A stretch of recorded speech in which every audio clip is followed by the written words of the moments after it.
예, 안녕하십니까. 김영산입니다. 아까 박종배 교수님 발표하실 때 20년 전 사진이 나왔잖아요. 그걸 보니까 이게 우리 전력시장하고 굉장히 비슷하구나. 지금 이제 우리 전력시장이 내년에 나이가 20살이 되는데 20년 전 그 모습을 그대로 지금 가지고 있는 것 같습니다. 뭐 다르게 표현하면 일종의 뭐 동맥경화 비슷한 그 상황이 발생해서 시장이 경화된 그런 상태이고, 오늘 세 분 전문가들께서 다 발표를 해주셨는데 공통적인 주제 그 아이디어가 지금은 위기 상태에 이르렀다. 더 이상 이것을 연기할 수가 없는 상태에 이르러서 시장을 어떻게든지 개선을 해야 된다는 그런 발표를 해주셨습니다. 이에 대해서 이제 오늘 그 두 분의 또 전문가들이 이에 대해서 토론을 먼저 해주시고, 그 다음에 또 플로우나 뭐 인터넷상에서 질문을 더 받고 또 답을 하는 그런 형태로 토론을 진행하도록 하겠습니다. 그러면 먼저 장인의 공간의 정혜성 박사님 먼저. 장인의 공간 정혜성입니다. 저는 그 현재 시장의 뭐 여러 가지 문제점들을 자체를 이야기하기보다는 전반적인 상황과 방향에 대해서 말씀을 드리고자 합니다. 첫 번째는 우리가 현실 인식을 좀 명확히 해야 한다고 생각을 하는데요. 뭐 아신 것처럼 우리 시장 문제 많습니다. 그리고 이 문제를 풀어갈 사람은 없습니다. 왜냐하면 20년 동안 이쪽 분야에 대한 투자는 굉장히 부족했거든요. 여기 보시면 아시겠지만 앉아있는 사람들 대부분이 2000년대 초반에 전력시장 설계했던 데 참여했던, 그때 일을 했던 사람들이고요. 젊으신 김수환 교수님 한 분 계십니다. 그러니까 현재 상황이 이런 상황입니다. 그래서 이런 상황에서 과연 우리가 이런 여러 가지 복잡한 문제를 잘 해결할 수 있느냐가 첫 번째 큰 문제라고 생각을 하고요. 그리고 우리가 이런 문제를 풀어갈 때 죄송하지만 저는 어떤 신속한 해답도 없다고 생각을 합니다. 그러니까 외국 사례를 뭐 벤치마킹해서 따라갈 수 있죠. 근데 외국 시장 제도가 우리 시장에 들어오면은 또 잘 맞지 않는 경우가 되게 많습니다. 이걸 맞춰가야 됩니다. 근데 맞춰가는데도 굉장히 많은 시간과 노력이 필요하거든요. 근데 죄송스럽게도 우리는 그런 경험이 굉장히 부족합니다. 예를 들면은 아까 김수환 교수님 말씀하셨지만 우리도 온타리오처럼 LMP라든지 멀티플 ED 도입해야 됩니다. 자, LMP 자체 계산하는 거 어렵지 않습니다. 누구나 할 수 있습니다.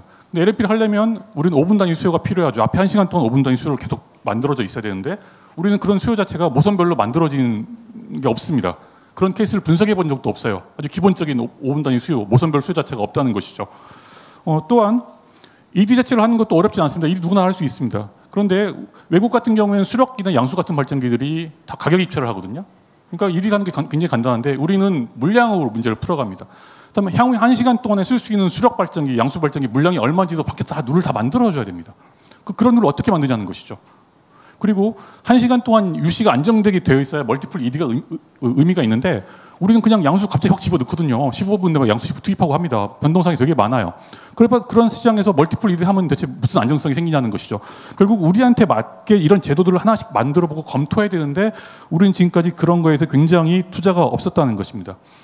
그래서 이런 문제를 해결하려면 저는 굉장히 많은 부분에 대한 정보 공개가 필요하다고 생각을 합니다. 그러니까 정보 공개하자는 이유는 누굴 비난하자는 이야기가 아닙니다. 우리가 문제점을 명확히 알자는 것이죠. 우리는 문제가 많다고 이야기를 합니다. 근데 정말 무슨 문제가 있나요? 어느 부분에 문제가 있나요? 디테일하게 말을 하자고 하면은 할 수가 없습니다. 왜냐하면 그런 디테일한 정보를 우리는 받아본 적이 없기 때문이죠. 자, 한번 예를 들어 볼게요. 우리나라 수요 예측 잘하고 있습니다. 잘하고 있다고 생각해요, 저도. 그런데 수요 예측을 시간 단위로 따져보면 오차고차 10%까지 날 때도 있습니다. 10,000메가씩 차이 나고 실제로 그렇거든요.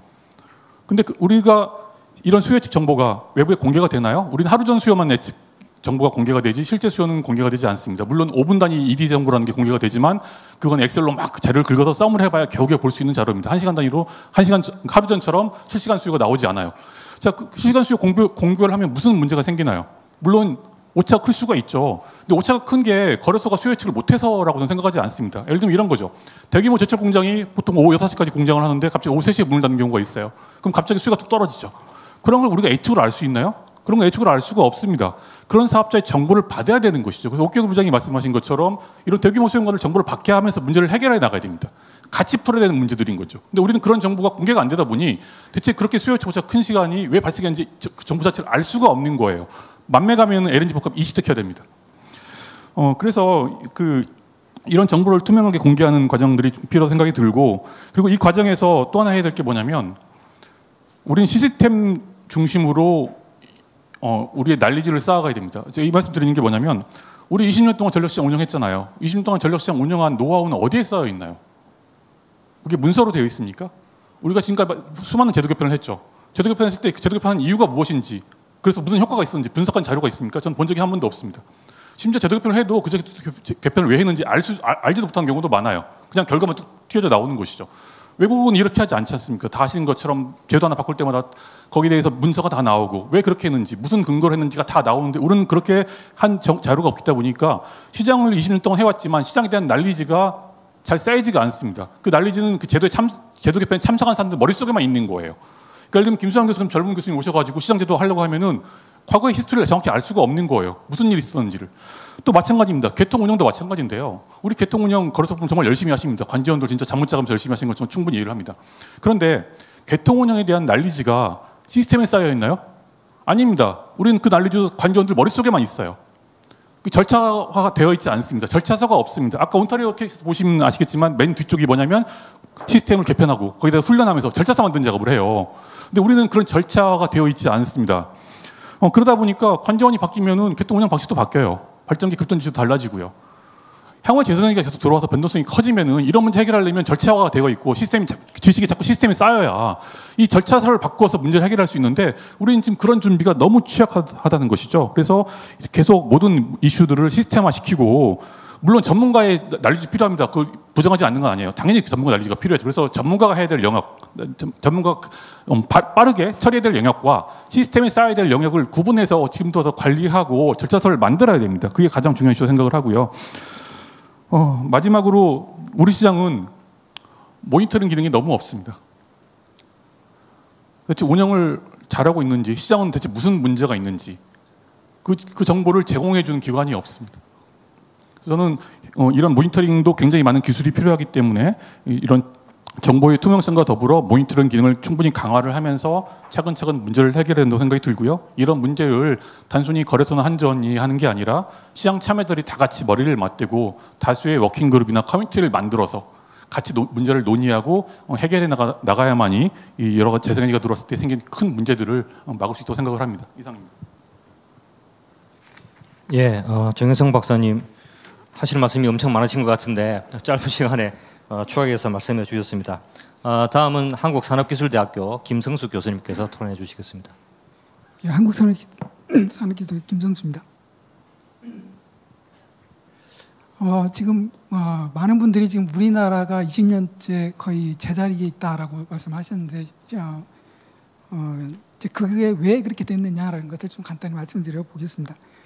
지금 그 우리나라가 시장이냐 시장이 아니냐, 시장인 것도 같고 아닌 것도 같고 굉장히 모호합니다. 우리가 시장이라고 하면 보통 가장 중요한 기능이 가격 기능인데 그 가격을 기준으로 해가지고 내가 그 가격보다 좋은 물건을 만들어서 팔게 되면 돈을 벌고 그 가격보다 비싸게 만들면 나는 팔지 못해 장사하다가 망하는 거죠. 그렇게 그 굉장히 명확한 기준이 있는 건데 우리나라는 그 가격이라는 게 그렇게 작동하지 않습니다. 우리나라 크게 두 가지 가격이 있는데 S&P가 있고 CP가 있는 거죠. S&P는 우리가 S&P라고 만들었지만 결국 돈을 주는 걸 보면 정산 조정 기능을 써가지고 각 발전회사마다 다르게 줍니다. 돈을. 그러니까 그 가격이 회사별로 기준이 달라지는 거죠. 그러니까 이게 정말 누가 잘했는지 못했는지 판단을 못하는 거죠. CP도 그렇습니다. CP라는 게 우리가 적정한 용량을 확보하기 위해서 그 용량에 대한 보상으로 주는 건데 그게 얼마나 가치가 있는지 그렇게 해서 주는 게 아니고 거기에 수많은 개수가 있습니다. 개수가 엄청나게 많이 복잡하게 적용되는데 그 개수가 적용돼서 도대체 어떤 효과를 내는지 누구도 알 수 없는 그런 구조입니다. 그러다 보니까 이게 내가 그러면 제대로 용량을 공급했는지 안 했는지 그게 평가를 받을 방법이 없습니다. 그럼 이게 왜 도대체 이렇게 됐느냐? 근본적으로 우리가 지금 이 시스템이 가격이 아니고 명령과 통제에 의해서 작동하는 시스템입니다. 일단 발전회사가 자기가 어떤 의사를 표시하는 거가 내가 발전할 수 있다 없다 그 정도만 하는 거고 거의 모든 나라에 이루어지는 가격 입찰을 하지 않습니다. 그 대신 우리는 비용평가를 통해서 비용평가에 너는 얼마다라고 정해줘서 하는 거죠. 그러다 보니까 그 과정에서 비용이 정확하게 반영하기 힘든 문제도 있는 거고요. 그보다 더 큰 문제는 뭐냐면 아까 가격을 결정했고 결국 돈을 얼마나 줄 거냐 하는데 가격 결정기라는 게 따로 있고 결국 모든 결정을 거래소가 잘 해가지고 발전기한테 지시를 하게 되면 계량계획 얼마라고 찍히겠죠. 그럼 단지 그 두 개만 가지고 정산을 하게 됩니다. 그래서 더 돌아가는 발전기는 콘을 주고 안 돌아가는 발전기는 코프를 주는 거죠. 그러니까 발전회사는 어떻게 하든 차이가 없습니다. 그러니까 발전에서도 관심이 없고 누구도 관심이 없는 거죠. 결국 그러다 보니까 우리가 어떻게 되냐면 비용을 보전해주는 그런 식으로 모든 게 작동합니다. 그러니까 가격이 아닌 내가 얼마나 어떤 상품에 대한 기회를 제공했고 그에 대해서 얼마나 보상받는 것이 아니고 내가 비용이 이만큼 들었는데 이 비용을 보전해 주지 않겠느냐, 이런 논리가 우리나라 시장에 가장 지배적으로 작동하고 있습니다. 그러다 보니까 모든 게 꼬이는 거죠. 그래서 지금 우리가 세계 다른 나라 시장에 비해서 굉장히 후진적인 시스템이라고 말할 수 있습니다. 아까 김승환 교수님이 그 온타리오 사례를 말씀하셨는데, 온타리오도 아마 우리나라 버금가게 이렇게 절대 성공한 시스템이라고 보기 힘든 시장입니다. 이게 묘하게도 저희가 그 2000년대 초반에 전력시장 설계할 때 우리가 굉장히 많이 참고했던 시장입니다. 그래서 상당히 유사한 부분이 많습니다. 온타리오가. 근데 그게 왜 그렇게 유사하게 됐을까 가만히 따져보면 이게 외부적인 환경도 굉장히 중요한 것 같습니다. 정치적인 환경, 정부의 노력 뭐 이런 것들이 되겠는데, 지금 우리나라는 상당히 많은 부분을 의사결정을 시장의 힘이 아닌 사실은 정치나 정부에서 결정하는 부분이 상당히 굉장히 많습니다. 가장 대표적인 게 전력 수급계획인 거죠.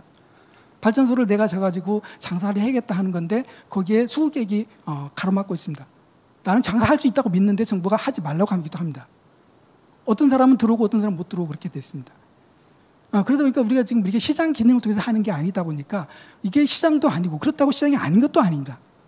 그러니까 굉장히 모호한 상태입니다.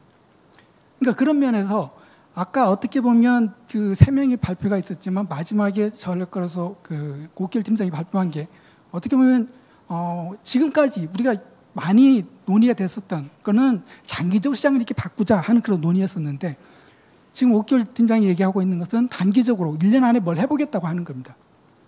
이거는 상당히 좀 다른 의미로 다가오는데, 만약에 정말로 그렇게만 된다고 하면 우리나라가 질적으로 바뀌는 거라고 저는 생각합니다. 그러니까 지금 옥결 팀장이 얘기하고 있는 것은 비용이 아니고 가격을 복원시키겠다라는 철학이기 때문에 그게 우리나라가 전력시장을 효율적으로 나가는데 가장 기본적인 우리가 해야 될 목표라고 생각합니다. 그래서 그런 가격 기능을 활성화해서 도대체 왜 나는 장사가 안 되는 거고 나는 장사가 잘 되는 거냐, 그거는 시장 가격에 대해서 내가 그만큼 기여했기 때문이라고 공정한 기준을 만들어내는 것이 가장 절실한 상황이라고 보겠습니다. 온타리오가 우리나라처럼 안 된 이유가 저는 가장 큰 게 그런 지배구조라고 생각합니다. 온타리오도 정치가 굉장히 많이 개입하고 그래서 시장이 그렇게 잘 작동하지 않은 것으로 알고 있습니다. 그리고 산업 구조도 그렇습니다. 우리나라 한전이 절대적이고 한전 자회사가 상당히 처음에는 뭐 거의 100% 가까웠다가 지금은 70% 정도로 줄어들긴 했지만 적어도 한전이 굉장히 지배적인 사업자입니다. 온타리오도 똑같습니다. 그러니까 이런 구조적인 문제가 시장의 발목을 잡는 거기 때문에 그런 부분들을 우리가 같이 고민하는 것도 필요합니다. 그렇지만 어쨌든 지금 단기적으로 옥길 팀장이 얘기하는 것 같은 그런 방안이 된다고 하면 저는 굉장히 좀 긍정적인 방향으로 생각합니다. 그렇게 이제 하려고 했을 때 우리가 준비해야 될 게 굉장히 많습니다. 아까 뭐 정예성 박사님 얘기한 게 뭐 우리나라 수준이 사실은 회의하고 비교하면 아주 턱없이 낮은 수준에 많이 있는 것도 많고 뭐 이런 일을 했기 때문에 그런 부분들을 우리가 하는 것도 당연하지만 저는 거래소 내부에서 준비할 것도 굉장히 많다고 생각합니다. 지금까지는 우리가 명령과 통제를 하는 시스템이기 때문에 거래소가 지금까지 해왔던 20년 동안 쌓아온 그런 어떤 관행이 있습니다. 그 관행에서 대규모 정전이 없었고 물론 2011년에 뭐 공급에 이게 잠깐 있었지만 아주 심각한 위기는 없었다고 생각합니다. 전개통 견직이 일어나지는 않았기 때문에요. 그런데 그런 부분들이 지금까지 해오던 관행대로 쭉 이어져 왔던 건데 지금 뭐 제주도에 일어나는 것처럼 우리가 경험하지 못한 일들이 벌어질 겁니다. 그게 제주도뿐만 아니고 제수가 늘어나면 내륙으로도 번질 겁니다. 그럼 그거를 우리가 어떻게 잘 대처할 거냐? 그거는 아까 뭐 그 박준호 교수님 얘기한 것처럼 장기적으로는 실시간 시장 이런 식으로 가야 될 겁니다. 그럼 그런 시스템을 구축해야 되는데 그 시스템은 지금까지 해오던 관행하고는 전혀 다른 세계입니다. 누구도 해보지 않은 겁니다. 우리나라에서. 그러다 보니까 우리가 어떤 문제가 있고 그 문제를 누가 풀어야 되는 거고 누가 이게 책임을 지고 하겠고 그 부분은 결국 거래소 몫이 굉장히 크게 되겠습니다. 거래소 안에서 지금까지 해오던 관행하고 새로운 단행을 만들어야 되는 거고 그 관행을 할 때 우리가 고민해야 될 거 뭐고 현재 어떤 문제가 있고 그런 걸 조직을 만들어서 그 조직에서 하나하나 문제를 제기하고 문제를 풀어가야 됩니다. 마지막으로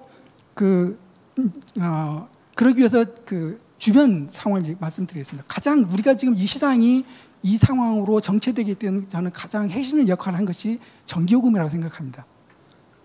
이게 수도 많은 지금 오늘 나왔던 많은 얘기가 벌써 시장 개설하고 한 5년 그 이후에 처음에 CP시장이 이제 장기적으로 갈 거로 예상하고 우리가 어떻게 개선해야 되느냐 그 논의했을 때 나왔던 주제들입니다. 거의 모든 주제가 그렇습니다. 그럼에도 불구하고 10몇 년 동안 계속 고쳐지지 않았던 가장 근본적인 이유는 그렇게 하면은 전기요금이 오른다입니다. 그걸 어떻게 할 거냐? 그게 해결이 안 되는 건 문제였던 겁니다. 그러다 보니까 계속 그게 발목을 잡아서 아주 그 너덜너덜해지는 이런 시장이 지금 온 거라고 생각합니다. 근데 다행히도 지금 어떻게 보면 아까 박준 교수님 말씀하셨지만 유가 지금 공기 예비율이 높고 유가가 낮아서 한전이 이제 흑자가 나는 그런 상황이 지금 도래하고 있습니다. 뭐 물론 반대로 발전회사들이 올해 다 적자일 거라고 예상을 많이 하고 있습니다. 지금 이런 시기가 지금까지 누적된 적체된 모든 문제를 좀 긍정적으로 해소할 수 있는 좀 아주 좋은 기회라고 생각합니다. 그래서 이 기회를 놓치지 말고 지금 옥길 팀장이 준비한 것 같은 그런 게 빨리 실행되었으면 좋겠습니다. 근데 그렇게 하기 위해서 지금 우리가 뭐냐면 이 정산 조정 개수 문제가 가장 큰 문제였고 그거를 단기적으로 지금 가스복합 발전기를 정산 조정기에서 빼내겠다라고 하는 게 이제 큰 방향 중에 하나인데 그렇게 가스복합 발전기들이 한전 자회사의 가스복합은 다 적자 상태입니다. 그 적자 상태의 이유가 제일 큰 게 뭐냐면 비용을 제대로 안 준 것들이 굉장히 많습니다. 가장 큰 게 뭐냐면 예를 들자면은 그 가스 발전기가 그 기동 정지를 하게 되면 고온 부품비가 굉장히 많이 들어갑니다. 근데 그 고온 부품비가 CP에 들어 있어서 그런 발전기 기동 정지하는 발전기나 아니면 계속 꺼져 있는 발전기가 똑같은 돈을 받습니다. 그러다 보니까 꺼져 있는 발전기는 오히려 돈이 남고 돌아가는 발전기는 적자가 커지는 겁니다. 그리고 연료비도 우리의 성능 시험을 갖다가 처음에 그 가장 좋은 상태 오버홀 끝나고 그 상태에서 측정을 하게 되면 매년 효율이 떨어집니다. 근데 그걸 반응 안 해주다 보니까 돌리면 돌릴수록 적자가 나는 그런 구조도 있습니다. 그러니까 적어도 뭐냐면 발전기가 돌리면 적어도 변동비 부분에서 손해가 나지 않도록 그런 것을 최대한 빨리 반영을 해야 되겠습니다. 물론 그런 부분들을 감안해서 지금 설계하는 걸로 알고 있습니다. 끝으로 그 옥결 부장이 한 거에 거의 대부분 동의하는데 하나만 조금 더 말씀드리고 싶은 게 하나 있습니다. 지금 가격을 현재 SMP 체제를 이제 고수한다고 하셨는데 SMP 체제를 고수하는 것이 물론 뭐 충격 여러 가지 면에서 그게 긍정적인 측면이 있습니다. 그런데 송전 혼잡 때문에 송전 제약 때문에 발전기가 어떤 발전기는 안 돌아가 이렇게 돌아가고 어떤 게 돌아가 이렇게 안 돌아가는 그 상황이 됐을 때 SMP 체제를 하게 되면은 거기서 굉장히 복잡한 문제가 생길 수밖에 없습니다.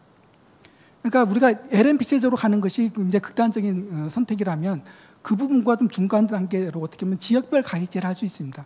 우리가 지금 한다고 하는 게 제약이 대부분 지역 단위입니다. 이런 제주도가 어떻다는 문제가 있고 아니면 동해안에 어떤 문제가 있다든지 아까 말씀드린 수도권에 어떤 문제가 있든지 이런 식으로 지역 단위로 돼 있기 때문에 어떤 지역에서 예를 들어 발전을 더 많이 해야 된다 그러면 그 많이 해야 되는 발전기들끼리 따로 가격을 만들어 가지고 우리가 전국 가격보다 더 높은 가격을 주는 거고 발전을 덜 해야 되는 지역이 있다 그러면 그 지역의 발전기는 안 돌아간 발전기 중에 가격 정해가지고 어떻게 보면 좀 전국보다 싼 가격을 적용해가지고 거기에 발전기가 들어오지 말도록 유인을 주는 그런 것들을 좀 고민해봤으면 좋을 것 같다는 생각이 듭니다. 예, 이상으로 저희 말씀 마치도록 하겠습니다. 예, 김성수 교수님께서 또 많은 제안과 좋은 말씀 많이 해주셨는데요. 지금 이제 토론자가 두 분뿐이라서 시간이 많이 있기 때문에 우선 그 발표자들 세 분께서 뭐 추가적인 말씀, 뭐 의견이나 발표상에서 먼저 듣고 그 다음에 플로어에서 질문을 받도록 하겠습니다. 혹시 뭐 세 분 중에서 하고 싶은 말씀 있으신 분?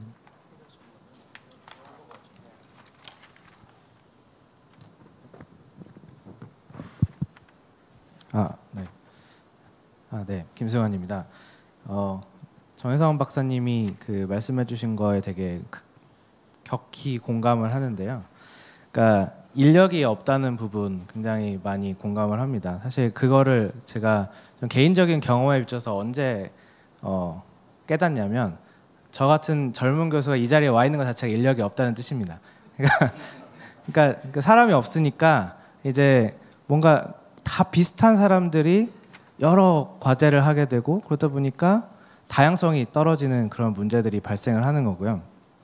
근데 이게 제가 얼마 전까지 학생이었기 때문에 학생의 입장에서 생각을 해보면 그러니까 전력 산업이 그렇게 매력적인 산업이 아니기 때문에 그런 것도 굉장히 큽니다. 그러니까 근본적인 문제는 전력 산업의 매력을 잃어버렸다는 거. 그게 왜 매력을 잃어버렸냐라고 하면 그 커리어 측면의 선택지가 거의 없거든요. 그래서 이런 근본적인 문제가 해결이 안 된 채로 우리는 너무나 큰 챌린지를 극복을 해야 되는 상황이 된 것 같고, 그래서 있는 사람들끼리 머리를 짜내다 보니까 참 힘들고 고달프고, 뭘 하려 그러면 사업자들은 안 된다 그러고 뭐 그런 상황들이 계속 반복이 되는 것 같습니다. 그래서 이거는 아까 말씀하신 정보 공개 측면도 있지만 사실은 여기서 이제 저는 시장의 개방 그리고 다양화, 그다음에 신산업의 활성화, 뒤에 2부 주제이기도 하지만 이런 것들이 그러니까 다 같이 물려 있는 문제라고 생각을 합니다. 그러니까 우리가 그 광장과 타워라는 책이 있는데요.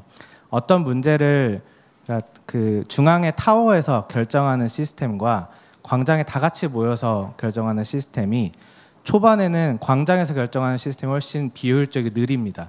근데 우리가 그동안 맞닥뜨리지 못했던 새로운 문제들이 발생하는 순간부터는 타워보다 광장이 훨씬 더 새로운 답을 찾기 쉬운 시스템이라고 생각을 합니다. 특히 IT 시스템에서도 비슷한 일들이 많이 발생하는데요. 그러니까 오픈 소스로 공개하고 있는 랭귀지, 그러니까 프로그래밍 언어들은 굉장히 빠른 속도로 발전을 합니다. 그러니까 문제를 공론화하고 온갖 사람들이 달라붙어 서로 욕하고 싸우고 토론하고 하면서 발전을 해나가는 건데, 이제 우리나라도 이제 그런 경험이 이제부터 필요하지 않을까 생각을 하면서 일단 발언 마치도록 하겠습니다. 감사합니다. 네, 뭐 간단하게 말씀을 드리겠습니다.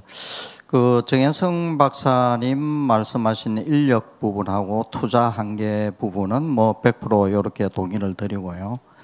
근데 역으로 우리가 사실은 전력거래소와 한전에 상당히 우수한 인력이 있는데 그 인력들한테 일을 할 수 있는 opportunity를 주었는가에 대해서도 한번 생각을 해봐야 될 것 같아요. 그래서 듀티를 주고 의무를 주고 그 의무에 대한 달성도의 여부에 따라 인센티브를 줄 수 있는 그런 시스템으로 가야 되는데 우리나라 문화라든지 전력산업 주변 환경이 그렇지 못해서 우리 스스로 그렇게 퇴보를 해버린 그런 전문가도 마찬가지인데 좀 그런 부분도 좀 같이 봐야 되지 않을까라고 생각을 하고요. 이런 차원에서 사실은 한전과 전력거래소의 인센티브 시스템은 상당히 중요합니다.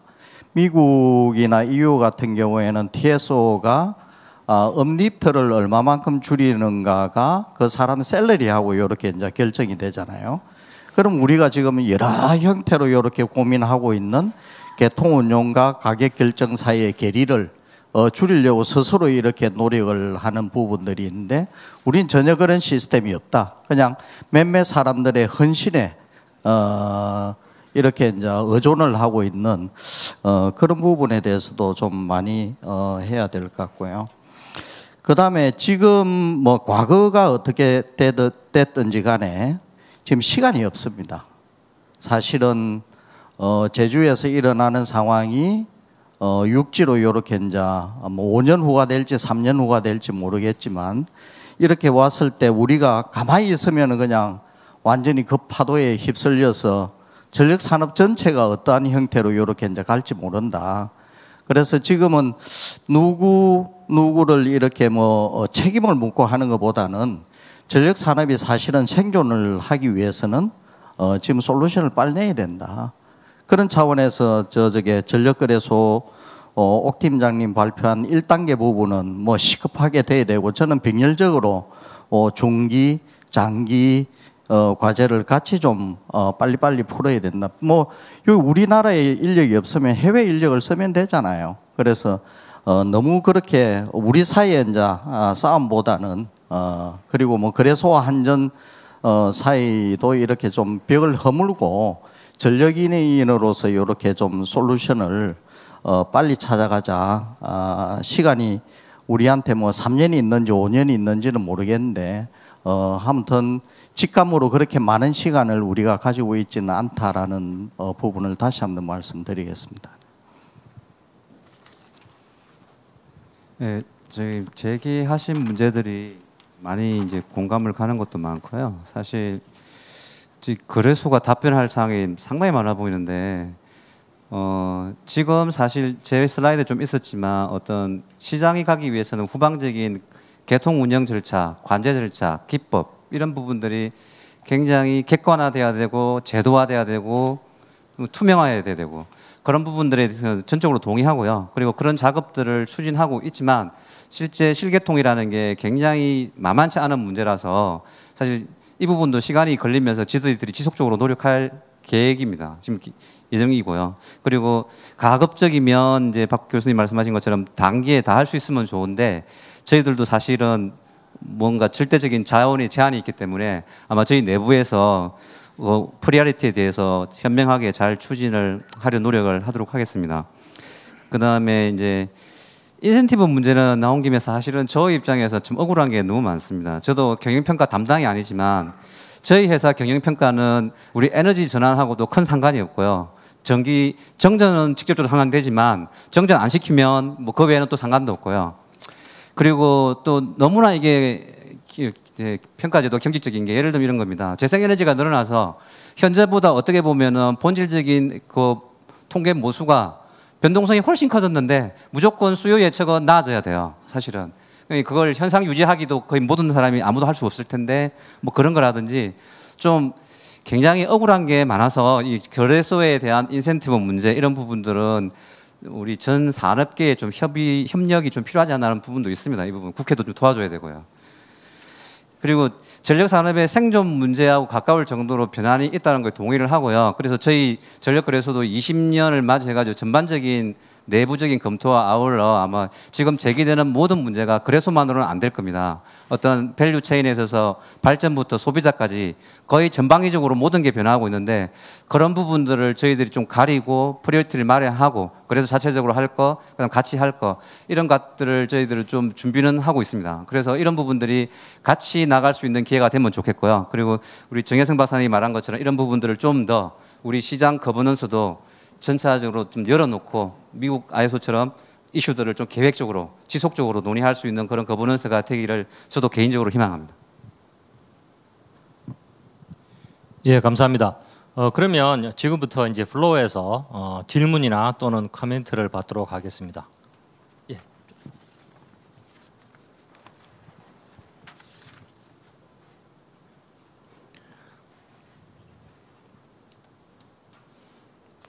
먼저 자기 소속하고 성명 좀 말씀해 주시고. 예. 예, 저는 저기 그 하남에 있는 나래 에너지 서비스의 대표로 있는 권교섭입니다. 오늘 그 발표를 들으니까 그동안 한 20년 동안 정체되어 있었던 그 전력 산업에서 새로운 그 제도 개선의 어떤 한 줄기 그 희망의 빛을 보는 것 같아서 상당히 기뻤고 또 의미 있는 시간이었습니다. 제가 말씀드리고 싶은 것 중에서 하나는 지금 그 현재 그 단상에 계신 분들이 발언하실 때 주로 한전과 한전 발전 자회사를 이야기하시는데 지금 작년에 2019년에 그 발전량 기준으로 했을 때 27%가 그 민간 발전 민간 회사들이 발전을 했다라는 것을 말씀드리고 그래서 더 이상 전력 시장의 그 문제가 한전과 그 한전의 분할의 문제가 아니라 새로운 존재가 이 시장 안에 숨쉬고 있다. 이거를 잊어서는 안 되고 또 그런 측면에서 민간 발전의 존재와 이 사람들이 어떤 말을 하고 싶어 하는지도 같이 귀 기울여야 된다. 이런 말씀을 드리고 싶습니다. 그리고 그 저희가 지금 올 상반기에 저희가 그 조사해 보니까 8개 저희들 비슷한 소지에 있는 업체들을 조사를 했는데 그 에스콘 그래서 개통이 필요로 해서 저희들한테 급전 지시를 내려서 저희들이 발전을 한 경우에 작년의 경우입니다. 한 해에 8개 업체 평균적으로 손실을 이 부분만 평균적으로 33.4억 원을 갖다가 손해를 봤습니다. 그래서 이게 그 입찰을 했는데 떨어졌어요. 낙찰을 받지 못했는데, 그런데 개통해서 필요하다고 해서 공익을 위해서 돌았는데 각 한 개 업체당 34억씩 손해를 봐야 되는, 이거는 좀 부당하다라는 그런 이야기를 드리고요. 특히 그 옥결 팀장님 아까 그 대책을 말씀하실 때 이 에스콤 부분에서 이 비용을 현실화시켜야 될 건지 말아야 될 건지 고민하셨다 하셨는데, 이 부분 좀 많이 참고해 주시기 바랍니다. 그리고 지금 현재 앞에 국회의원님도 계신데, 저희 그 LNG 발전이 그 청정에너지원으로 사실은 이번 정권에서 많이 각광을 받았어야 되는 그런 발전소입니다. 그런데 지금 아까 여러 연사님들이 말씀하셨듯이 저희는 지금 돌리면 돌릴수록 손해를 보는 그런 상황이 있어요. 저희 같은 경우에는 하남발전소 같은 경우 2016년도에 85%가 돌아갔습니다. 가동이 85%입니다.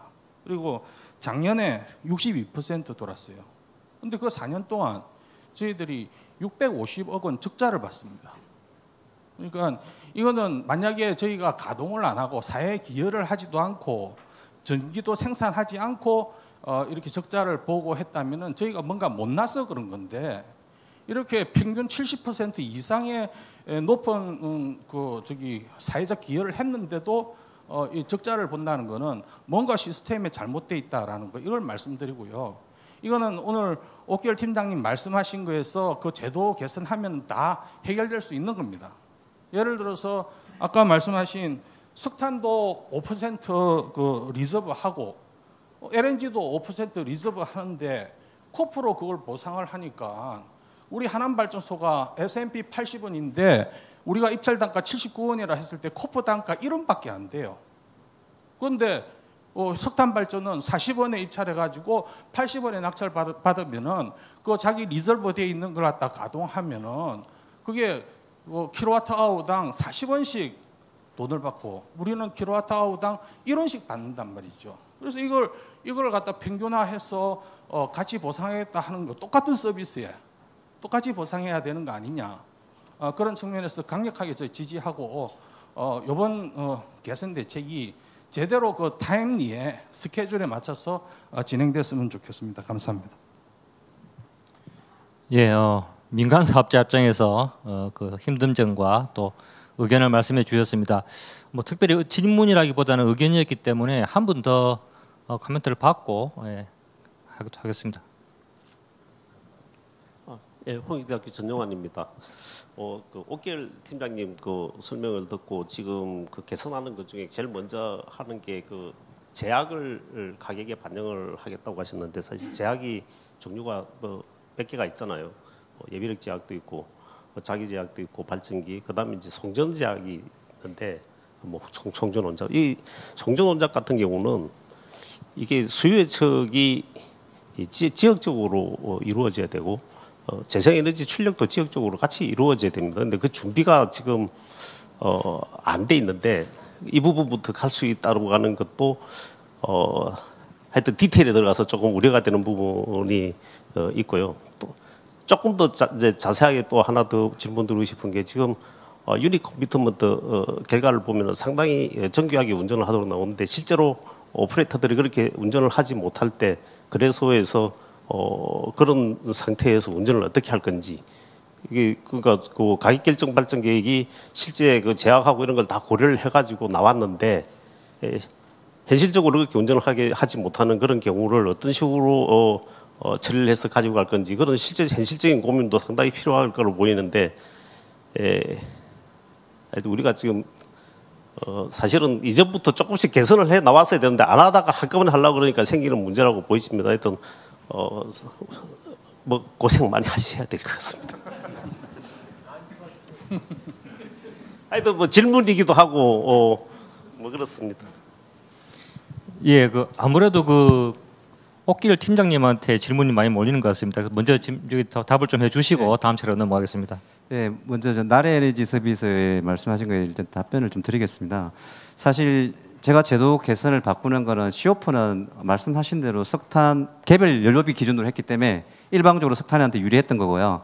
적어도 이제 보조 서비스 정산으로 용량 가치로 뽑아내면 그 디테일은 뭐 좀 더 논의가 진행 중이지만 적어도 공통 단가를 만들 거기 때문에 상대적으로 억울한 부분들은 없어질 거고, 그리고 기존에 못 받았던 것 대비는 많이 좀 나아질 거로 생각합니다. 그 부분은 명확하게 나아지는데 그건 오퍼 문제고요. 또 하나 제기하신 온 문제. 이 문제는 제가 말씀드린 어떤 제도 개선에는 아직까지는 안 들어가 있고, 그건 제도 개선이 아니라 두 가지 관점에서 접근 세 가지 관점이겠네요. 크게 보면 많이 이야기했던 게 뭐 극단적으로 가격 입찰을 가자 이런 이야기가 있었는데, 그건 제가 보기엔 단기적으로 현실이 못 되고요. 두 번째는 사실은 두 가지 방법이 있는 것 같습니다. 비용 평가를 할 때 어떻게 보면은 어떤 연료비에 대해서도 용량만이 아니라 어떤 적정 마진 요인 그런 부분들을 좀 가산을 하든지 하는 어떤 연료비 평가 방식을 좀 바꿀 수도 있을 것 같고요. 또는 연료비 평가를 안 바꾼다면 예를 들면 에스콘에 해당되는 어떤 정산식의 어떤 에스콘에 대해서 적정 마진 요소를 넣는다든지 현실적인 어떤 방안은 그런 논의가 가능한데, 앞에 정혜성 박사도 이야기했지만 사실 그런 현실적인 방안은 별로 논의가 안 되고 이야기가 되면 언론에서도 무슨 가격 입찰 도입하자 뭐 이런 사실 갈 수 없는 길만 많이 나왔기 때문에 이런 현실적인 방안들을 직접적으로 제 범위는 아직 제가 포함 안 시켜놨지만 이 부분을 저희 전사적인 TF에 한번 올려서 논의를 해보도록 하겠습니다. 그다음 전정 교수님 말씀하신 어떤 송전 혼잡을 고려해가지고 완전히 이제 수요 예측이란 이런 거를 사실은 지역별 가격을 완전히 한다면 이런 게 굉장히 민감한 요소가 되지만, 사실 현재도 저희 전력거래소가 네트워크 에너지를 할 때는 당연히 지역별 수요를 어느 정도 예상해서 하겠죠. 그게 이제 지역적인 어떤 가격을 할 만큼 뭐 그렇게 완전히 정확하냐 이런 거라고는 뭐 저희가 자신 있게 말하지는 못해도 적어도 우리 실개통을 돌릴 때 무리 없을 정도로 어떻게 보면은 관제센터라든지 저희들 개통 해석하는 부서에서 충분히 그건 고려해서 하고 있는 거고요. 그걸 고려해서 운영 발전 계획을 짜는데 다만 정확하게 어떻게 보면 그 네트워크 모델이 안 들어있기 때문에 LNP라든지 뭐 저기 김동현 교수님이 말씀하신 어떤 조날 가격이라든지 이런 거를 현 단계에서 제가 구현을 안 한다는 것 뿐이지 그게 운영 발전 계획에 안 들어있는 게 아닙니다. 그건 항상 들어있었던 요인입니다. 그 다음에 이제 유시에 대해서는 이제 좀 더 정교한 우리 온라인 유시 시스템이라는 걸 지금 개발하고 있는 중이고요. 그렇지만 저도 엔지니어지만 항상 그렇게 느낍니다. 우리가 아무리 정교하게 모델링을 잘해서 완전한 자동화를 하고 심지어는 AI가 온다 하더라도요, 모든 실개통의 요소를 다 완전 자동화는 안 될 겁니다.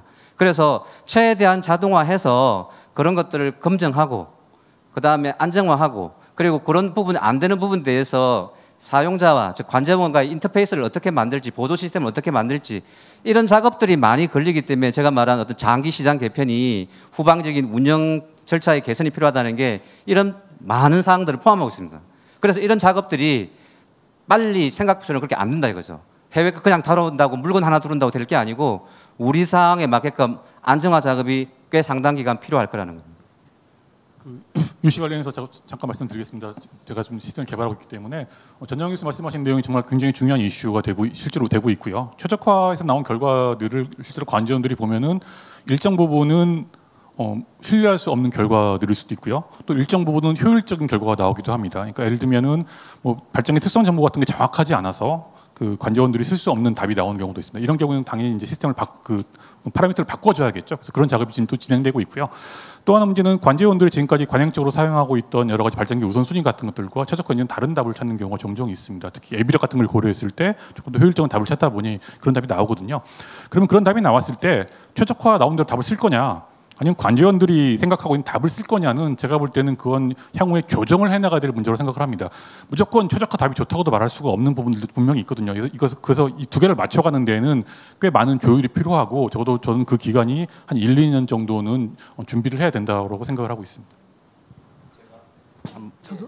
그 송전제약 관련해가지고는 스텝 바이 스텝 좀 어프로치가 필요한 것 같은데요. 일단 충남 지역하고 영동 지역의 제약부터 좀 우선적으로 체계화를 하자.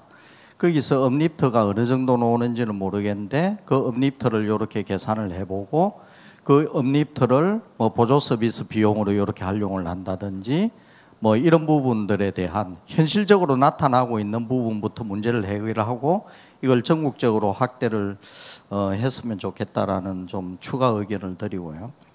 그다음에 정 교수님 말씀하신 유시 결과 부분은 이제는 우리가 체계화하지 않으면 상당히 큰 봉착을 당할 수가 있습니다. 과거에는 우리가 원자력이나 석탄이 항상 터놓돼 있는 상태이기 때문에 유시가 이렇게 큰 영향을 미치지도 않고 크게 뭐 문제가 안 됐습니다. 어느 LNG를 켤 것인가에 대한 의사결정이기 때문에 시스템으로 하나 휴리스틱이 하나 뭐 크게 차이가 없는데 이제는 본격적으로 석탄하고 원자력이 꺼지기 시작하는 순간 시스템 베이스로 빨리 전환을 해야 디펜스가 가능하다. 그럼 각각 사업자 어느 석탄 사업자가 나는 왜 꺼졌느냐에 대한 시스템 디펜스가 반드시 필요하다. 그래서 빨리 실시간 유시를 이렇게 도입을 해가지고 가능한 한 체계적으로 이렇게 좀 갔으면 좋겠다라는 말씀을 추가적으로 드립니다. 예, 저도 하나 말씀드리고 싶습니다. 거의 비슷한 얘기인데요. 그러니까 지금 우리가 지역별 가격을 하기 위해서 지역별 수요가 있어야 되고 그걸 기반해서 가격을 만든다고 말씀하신 건데 저는 그걸 말씀드리고자 하는 게 아니고요. 우리가 지금 이런 발전 계획을 짤 때 예를 들면 그 충남 지역에서 발전에 얼마 이상이면 안 된다라는 제약을 넣는 형태로 계획을 짜게 됩니다. 그러면 그 계획을 짜게 되면 거기에 대한 섀도우 프라이스가 나오는데 그 섀도우 프라이스만큼 반영해가지고 가격을 만든다고 하면 우리가 수요를 꼭 반영 안 하지 않더라도 우리가 다행히 지금 판매 경쟁이 없는 상태이기 때문에 과도기준으로 쉽게 구현할 수 있지 않을까 그런 말씀을 드린 겁니다.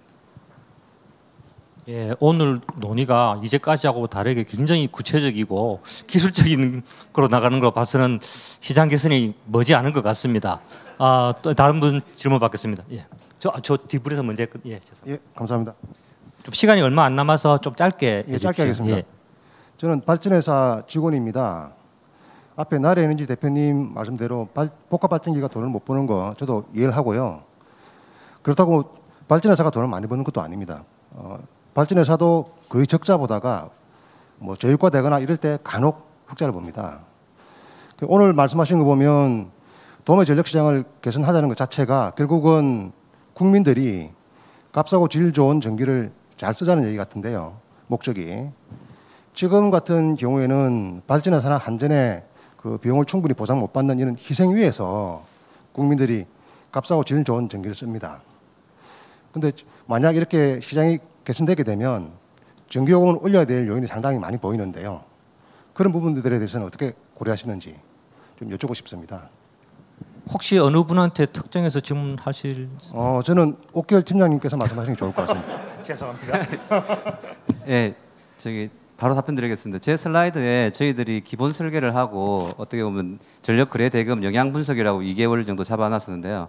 사실 저희들이 기본 설계한 초안을 가지고 그 작업을 계속 전사적으로 논의하면서 완료할 뿐만 아니라 시장 가격을 시산을 해보고 그 다음에 그 시장 가격에 따른 정산 제도의 변경을 고려해서 재무적인 어떤 영향이 어떨지도 어느 정도 시산을 해서 검토를 하고 있고요. 그래서 사실 현재까지는 뭐 예단적으로 할 수는 없는데 지나치게 뭐 현재도 대비해 가지고 소비자의 부담이 증가할 것 같지는 않다라고 저는 바라보고 있습니다. 물론 이게 기간이 좀 걸려서 충분히 1년이 안 돼 있기 때문에 분명히 예단을 할 수는 없습니다. 그렇지만 어느 정도는 많은 차이는 없을 수도 있다라는 거고요. 근데 사실은 디테일에 따라서 여전히 유동성이 많이 있다는 걸 말씀드리겠습니다. 사실 제가 한 거는 좀 포괄적이지만 그 디테일이라는 거는 직접 예를 들면 정산 산식이면 수식이 정확하게 바뀌는 건 민감하거든요. 사실 어떤 부분들을 어떻게 할지에 따라서. 그래서 그런 경우라든지 민감도 분석까지도 저희들 좀 충분히 계속하면서 이제 시장에 오픈을 할 예정입니다. 예. 저기 다음 질문 우리 전기학회 회장님 예. 마이크 좀 여기.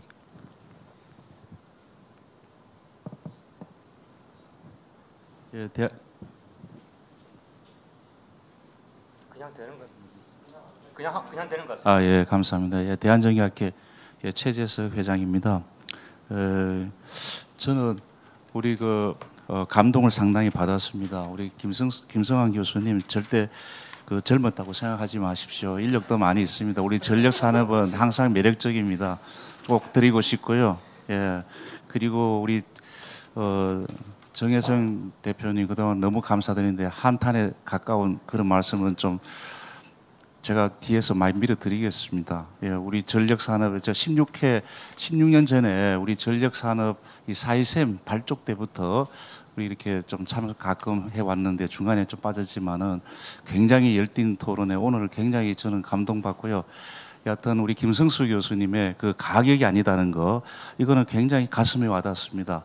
우리 프라이스 체제가 돼야 되는데 지금 제가 결론적으로 느낀 거는 우리 전력 시장이 지금 그동안 16년 동안에 거의 20년 가까이 하나도 진화가 안 됐어요. 그죠? 이건 저도 굉장히 책임을 느끼고요.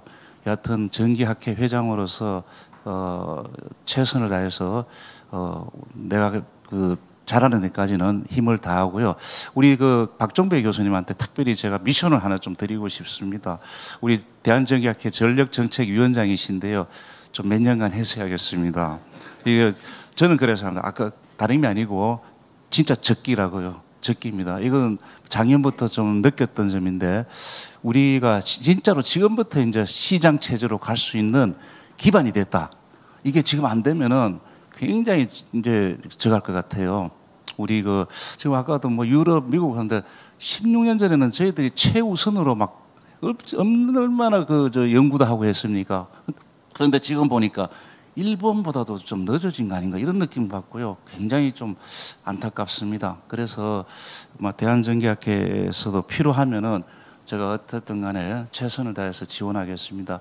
해서 우리 전력정책연구회 안에 정말로 이제 프라이스 체제로 가는 그러한 시장 체제에 대해서 좀 깊이 고민해 주십사 부탁드리고 싶습니다. 뭐 이제 좀 부탁드리려고 했습니다. 예. 예. 혹시나 또 차후에 시간이 없지만은 학회에서 도와줄 일 있으면 좀 주십시오.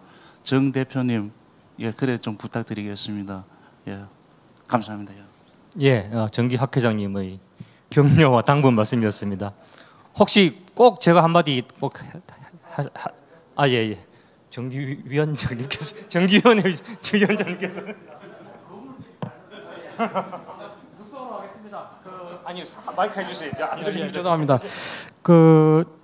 오늘 여기 몇 분이 그 용량 시장에 대해서 말씀하셨는데 지금 현재 몇 분이 뭐 지적하셨는데 몇 년 전에 국회에서도 논란이 있었지만은 왜 안 돌아가는 발전기에서 돈 주느냐? 사실 우리나라에 지금 1%도 가동률이 안 된 발전기가 용량적으로 꼬박꼬박 가고 있습니다. 그 굉장히 오래된 노후 발전기고 굉장히 비싼 전류를 쓰고 효율도 나쁜 발전기들인데 지금 만약에 이게 민간 발전기가 이제 수명이라는 법적 수명이 없기 때문에 이게 만약에 앞으로 40년, 50년, 60년 그런 상태로 계속 돌리겠다. 강박상 다 된 발전기가 그렇게 해서 막을 방법이 없어요. 그다음 두 번째 김성수 교수님께서 아까 잠깐 얘기했듯이 돌아가는 발전기 손해 보고 안 돌아가는 발전기는 이익 보고 그다음에 또 좀 최근에 전력 설비가 여유가 있는데도 용량 요금이 그냥 그러면 좀 시장만 반영해서 좀 내리든지 모자랄 때는 올려주고 그래서 어떤 그 박종희 교수씨가 좀 용량시장 장기 용량시장처럼 그 어떤 그 전력 발전 사업 진입에 사인을 줘야 되는데 요즘 어떤 일이 벌어지냐면은 지금 발전 사업은 다 적자 본다는데 상당히 많은 민간 사업자들이 발전 사업에 들어오려고 그래요. 이것도 이해가 안 되는 그 부분이 있습니다. 이 부분에서 어떤 용량 시장의 어떤 그 방향에 대해서 어떤 보관이 있는지 좀 말씀해 주시면 고맙겠습니다. 혹시 김성수 교수님이나 박정배 교수님 말씀해 주시면 고맙겠습니다. 예. 지금 사실 제가 답변할 내용이 아닌 것 같고 이제 뭐 장기적으로 용량 시장을 해야 된다는 것은 동의합니다. 근데 지금 워낙 이게 준비 시간도 필요하고요. 적어도 설계하고 그다음에 뭐 이해관계 조정하고 뭐 이거 그다음에 가장 큰 문제는 우리가 당장 설비를 건설할 필요가 있느냐. 그러니까 새로 용량시장 만들어가면 들어올 설비가 있어야 이게 뭔가 가능한데 그 부분이 좀 미지수이기 때문에 급하게는 좀 필요하지 않은 건 아닌가 싶습니다. 예, 뭐 시간이 다 된 것 같습니다. 제가 뭐 최근에 읽은 그 논문에서 어떤 유명한 학자가 전력시장 개선은 최종 목적지가 아니고 데스티네이션이 아니고 여정이다, 전이다 이렇게 이야기를 하더라고요. 그만큼 이제 시장은 조금씩 진화를 해 나가야 되는데 우리는 어떻게 무슨 이유에서인지 진화의 과정을 멈춰버려 가지고 어느 순간 뒤돌아보니까 너무나 이렇게 많이 뒤떨어진 이런 형태가 돼서 지금 이제 갑자기 바꾸려니까 굉장히 힘들다. 인력도 모자라고 너무나 큰 임무가 앞에 닥친 것 같은데 그렇다고 해서 이걸 또 계속 미루면 앞으로 더 큰 문제가 발생하고 나중에 정말 위기가 올 수 있습니다. 그래서 오늘 굉장히 희망적인 이야기가 많이 나왔고 단기적인 개선안은 이미 거의 나와서 확정이 된 것 같고 그대로 실행되기를 기대하고 오늘 나온 중장기 과제들도 계속 오늘 이번을 계기로 해서 진화가 계속 이루어져서 계속 발전해 나갈 수 있으면 좋겠습니다. 오늘 첫 번째 세션을 마치도록 하겠습니다. 감사합니다.